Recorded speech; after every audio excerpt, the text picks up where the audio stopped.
evening to you. It really is a very special occasion here at the NEC. Personally, I've never known opinions so sharply divided about a world title fight. Chris Eubank versus Nigel Benn was a big fight for Britain. A big fight for the legacy of two British fighters, and a big fight for my local community back in the 90s. You had your time. Let's have some parliamentary procedure here, all right? Growing up in the East End, the story of Nigel Benn's dynamite power became entangled with our culture. Even more so if you come from a West Ham background like mine. His rematch with Chris Eubank might have been the first fight I watched with my family back in '93. Good evening, sports fans and lovers of fine television entertainment everywhere. Welcome to The Best of Enemies. I was a small child at the time, but I knew his name well growing up, especially with a fighting father who fought in the military like Ben. I really wouldn't make something of myself, so I joined the army, winning there, boy. Came out a man. Their first encounter was a fight that everyone in my area watched together. Chris came out ready to throw down. Nigel went ahead on points whilst taking damage in the process before Eubank stepped it up and stopped him in the 9th round. That was Ben. Oh, what a shot that is. The eyes watch Reg. This will be the finish of the belt. It's all over in the 9th round. OG Chris won the middleweight title that night in stylish fashion. He's good. I told you my chin is cast iron. I told you they couldn't touch it. If anyone can touch somebody's chin, it's Nigel Benn. It was a great story for British boxing. It was a fight that appeared to matter to people beyond the normal consensus of fans. I even remember my nan talking about Nigel Benn, who never watched boxing. That was how well liked he was in his social prime. It's been in our DNA to support local people from our ends. To see people do well, you know, from a similar background to yours, raises the stakes of your own possibilities in life and is a rare kind of magic in combat sports. Conor Benn, like his dad before him, has that East End DNA, frequently donning the Hammers badge in his attire. But this is where things feel different, a bit uneasy almost. Fact of the matter is I just don't connect with Conor like my family connected with Nigel. And I think the reason is simple. I just don't think he deserves the main character treatment, and I don't think I'm alone. I mean, why is he fighting at Tottenham Stadium when he could be fighting at the Olympic Park? This shit don't make sense. No, I'm not saying that I don't like the guy's fighting style. As a matter of fact, there's a lot to like. I think he's a pretty exciting balls to the wall kind of boxer. A fighter who knows how to set up traps, lock in finishes and get the job done. He knows how to let his hands go to chase a fight ending combo, and it has set up some pretty exciting finishes in the past too. It's a southpaw and Van Hurt is badly hurt and goes down with still 2 minutes to go. He can pick and choose when to let his hands go, and he knows how to get on the inside to land that vicious knockout blow that we all love to see, and throws every shot with a metric ton of power for his size. A one shot and you're done kind of puncher. Well, that was the case until he tested positive for clomiphene, a testosterone boosting drug used primarily for fertility. The WBC used an expert nutritionist to help with analysis and concluded that Benn's elevated consumption of eggs was a contributing factor. Ben relinquished his licence and took a 2-year break before coming back against bigger opposition to make sure that he got that big money fight against Eubank. His power, however, went AWOL.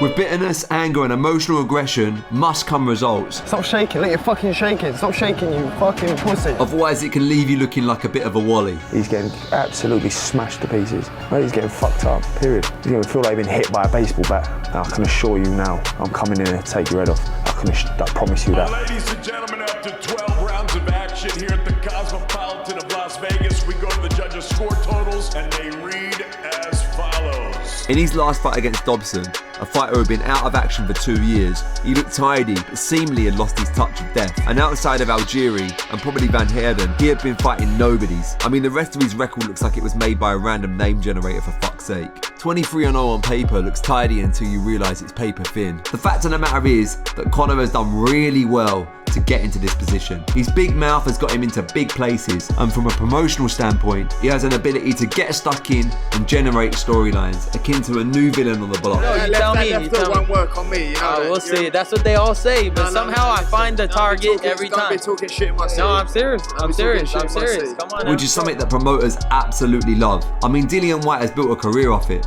He has shown recently that he knows how to arrive at the big conversations and the big money fights in the sport, even if it has been put put on a plate for him by his dad's legacy. It's just not that interesting for me to see a fighter behave in this manner, at least without a concrete list of results to his name. His last 2 fights going the distance against fighters who don't even have Wikipedia pages. Things just don't really add up without the names. Yeah, you face better oppositions, well done you, but this is the end of your career. This is the end. With a resume of that quality, his kind of bullish behaviour just looks cringe and untidy. Sometimes he seems to behave a bit like a dog that hasn't been fed in a few weeks. Every time I see Conor biting at Eubank's fishing line, I kind of wince. There'll be consequences. Oh, consequences to what? If anyone else slap you right now, if anyone else touches me, what if I was to slap you right now? What are you going to do about it? He's been playing straight into Eubank's psychological mousetrap, I tell you. The want, the desire, the dream of greatness is so bait. True, a cold finish at Tottenham Stadium would do bits for his hype, that is guaranteed. And this would get him the bank that he desires, but want isn't always enough. I also happen to think that Eubank Jr is a class act in the ring. He has great shot selection, good timing, a slick jab, he's a bigger guy, and I just don't see a way around it for Conor.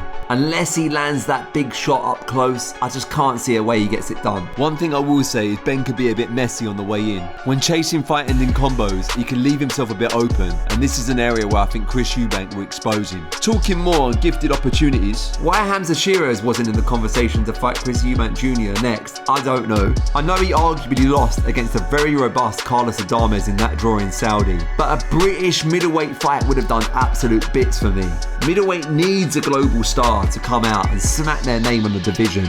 Regardless, the reality is that a fighter with Conor's resume simply wouldn't be in the same conversations if it wasn't for boxing politics and promoting vision and a backstory to sell a fight. People say I'm silver spooned and people say I'm spoiled.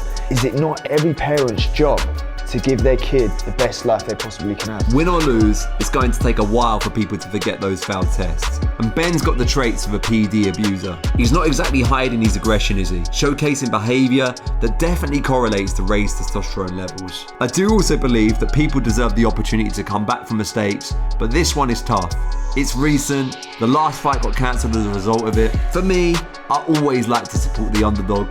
It's hard as a fan to not support them, and I think Ben winning could set up fun fights in the future. One thing that people tend to forget, and this is going back to the early 90s, things were not always an easy ride for his dad either. See, in '89, before he got his flowers, Nigel was in a similar situation to his son now. And so everybody's keep knocking me for my opponent. I know what I'm capable of doing. I don't make no matches. All I've got to go in and kick ass and kick ass good. People were questioning his rise and how he would compete against more elite competition. You know, it's actually kind of mad how history is repeating itself in that way. How the past mirrors the present, all of that sort of stuff. Hi, Conor. I'm not. Nigel also spoke about his ambitions in Europe before taking on the Americans, and it's obvious that Conor wants the same thing in this bout. There were also questions surrounding the credibility of some of Nigel's opponents around this time, and he essentially shut them up. This could happen with Conor. I feel as excited in Conor as I would feel for any British boxing prospect. Conor looks ready to clean up on Saturday. He's hungry for it. Hungry to make an impression. In the build-up, he's been starving for success, and he'll avenge his father's loss in front of 62,000 fans if he can land that shot. Eubank Jr is no spring chicken, but he is the bigger man, and I do think he has the better skill set overall. I think one heavy shot from Eubank and he could really shit the bed. Having said that, I hope for a good fight for British boxing, and a good fight for the fans inside the stadium, and that whoever wins deserves the result. I'm looking at you, Omelette.